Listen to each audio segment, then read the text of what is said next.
Salve, salve! Seja muito bem-vindo. Eu tenho um rápido recado para você antes da gente começar o nosso conteúdo. Estão abertas as nossas vagas para a nossa sala de sinais. Por menos de R$100 por mês, você vai ter acesso às nossas operações e também toda a nossa estratégia aí para fazermos lucros quase que diariamente dentro do mercado. Então, se quiser saber como funciona, você pode escanear esse QR Code e participar da nossa sala de sinais. Bom, vou te lembrar para você deixar o like, se inscrever no nosso canal. Isso vai nos ajudar muito a continuar crescendo aí no YouTube. Claro, se puder, compartilha com outras pessoas. Agora, de fato, vamos para o conteúdo. Tamo junto e é só o começo. Antes da gente começar, vou te deixar rapidamente essa advertência de responsabilidade, de dizer que o nosso maior objetivo aqui é te passar informação. Por isso, antes de tomar qualquer decisão de compra ou de venda, é essencial que você faça o seu próprio estudo.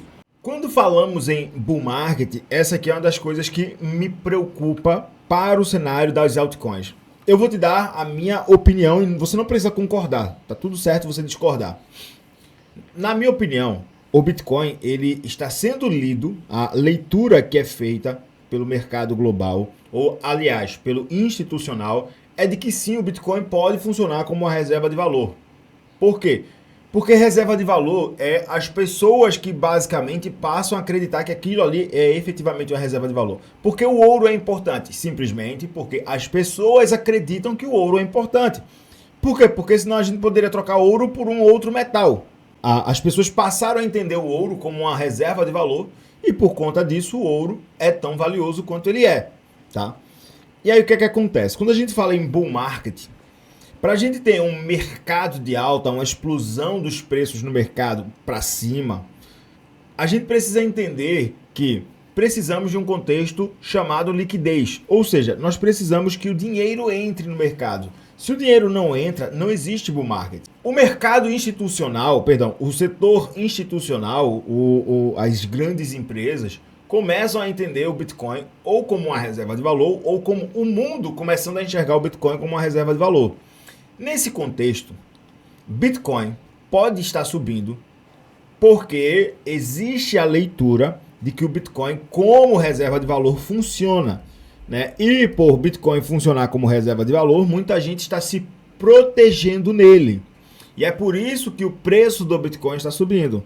Felipe, mas temos altcoins subindo também. É natural. Por quê? Onde se negocia a maior parte dos Bitcoins não é via P2P. A maior parte dos Bitcoins são negociados diretamente em corretoras. E aí, nesse contexto, é natural que nós vejamos liquidez sendo injetada também nas altcoins. Só que a minha opinião é que as altcoins elas funcionam diferente do Bitcoin.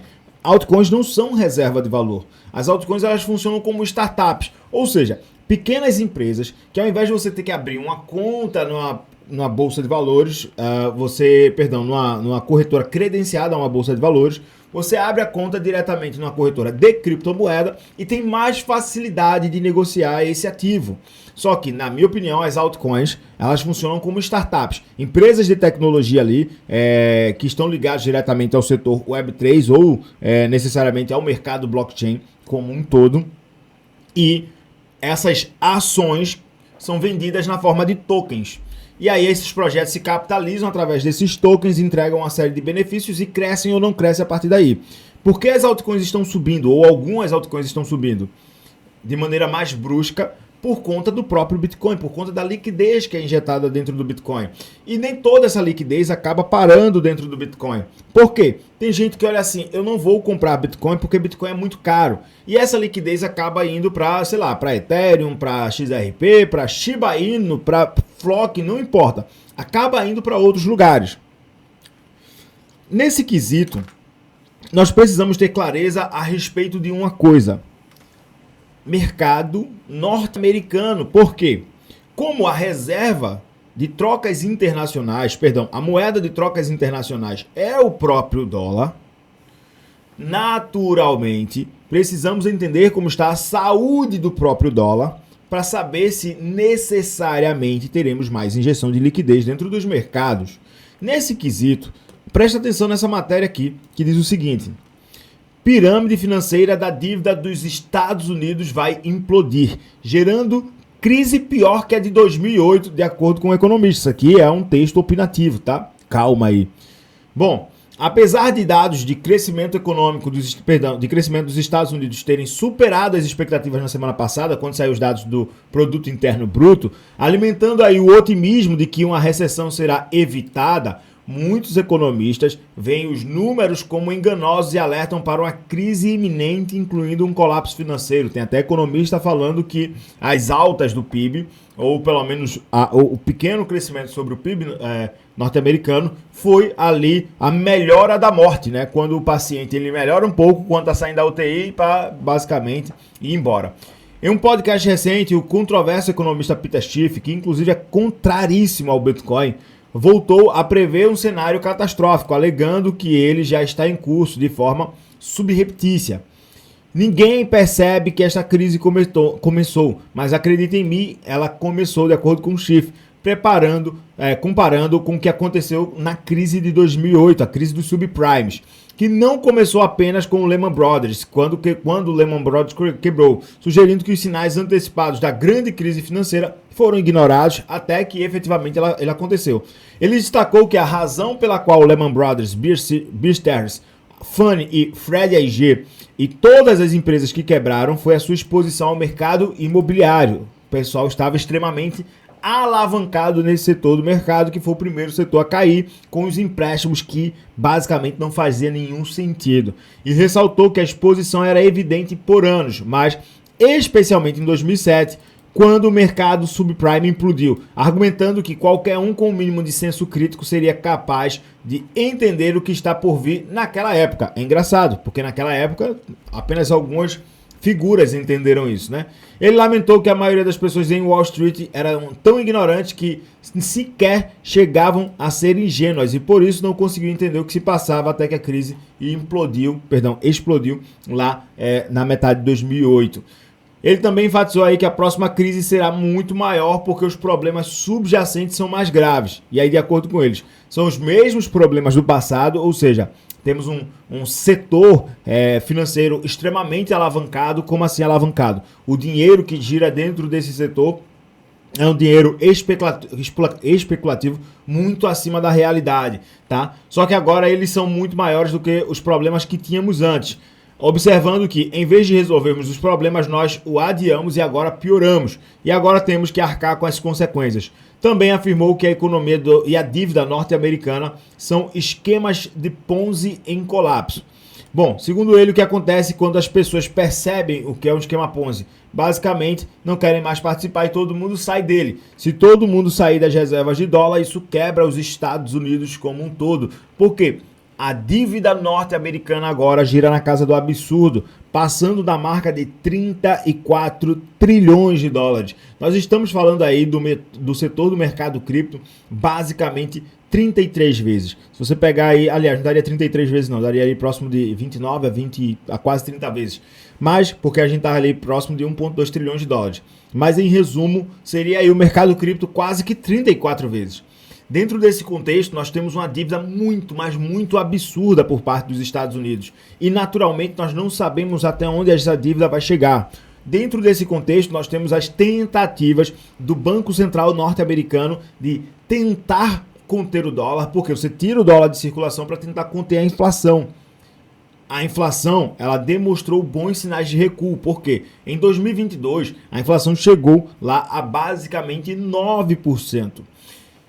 Depois disso, eles conseguiram trazer um recuo dela até próximo dos 3%. A inflação parece que nos últimos 2 meses ela deu aí uma estabilizada, mas ainda não está sob o controle total. Nesse quesito, pode ser que o Banco Central norte-americano tenha que aumentar mais taxa de juros. Hoje, quarta-feira, nós teremos aí a definição das taxas de juros por parte de Jerome Powell. Por parte do Banco Central norte-americano e a fala de Jerome Powell. O mercado precifica que não haverá mais aumento de taxas de juros. Quando sobe as taxas de juros, fica muito melhor você guardar o dinheiro com o próprio governo do que você ficar investindo por aí aleatoriamente. Talvez para você aí uma recompensa de 5%, talvez até 6% no dólar ao ano seja pouquíssimo, mas para o cara que está com um patrimônio multimilionário ou bilionário, que aí a gente fala de capital institucional, o grande capital do mercado, esse cara acha muito melhor pegar a recompensa no próprio dólar do que sair comprando por aí diversos tipos de ações ou até mesmo de criptomoedas que vai expor ele a um risco muito maior. Por quê? Ele prefere mitigar o risco, operando com uma maior segurança, e aí quando a taxa de juros cair, porque a taxa de juros norte-americana normalmente circula entre 0 a 0,5%. Dentro desse contexto, nós temos uma taxa de juros que está muito alta e uma inflação que ainda não se mostra sob o controle. Nesse quesito, a dívida norte-americana, porque quando eu emito taxa de juros, eu estou fazendo com que as pessoas guardem dinheiro comigo. Mas para que as pessoas guardem dinheiro comigo, eu tenho que dar mais recompensa em dinheiro futuro para essa pessoa.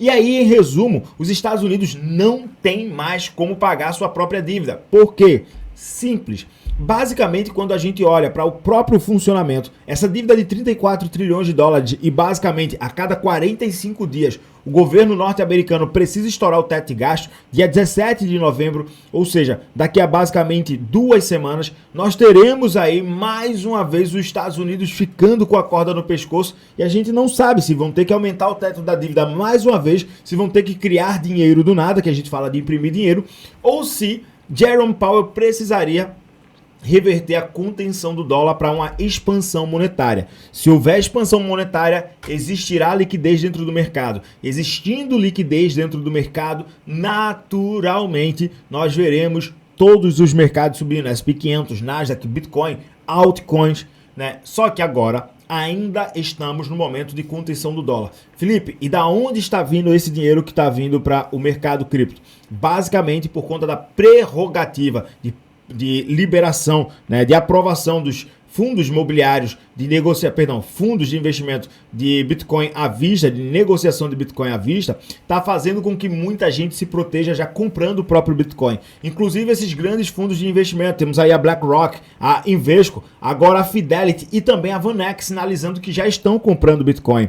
Então nesse quesito, naturalmente, nós veremos aí mais liquidez sendo injetada no momento em que o Banco Central norte-americano disser assim, vamos parar de trazer uma recompensa muito alta no dólar, vamos diminuir as taxas de juros, porque quando você diminui a taxa de juros, o dinheiro fica mais barato, e quando o dinheiro está mais barato, naturalmente fica muito mais fácil de você se alavancar dentro de qualquer mercado. E quando os mercados eles podem se alavancar, eles podem gerar valores especulativos extraordinários sobre diversas classes de ativos, ações, títulos, fundos de investimento, basicamente criptomoedas como um todo. Então, nesse parâmetro, nós ainda não temos aquilo que tradicionalmente o mercado dá para um contexto de alta.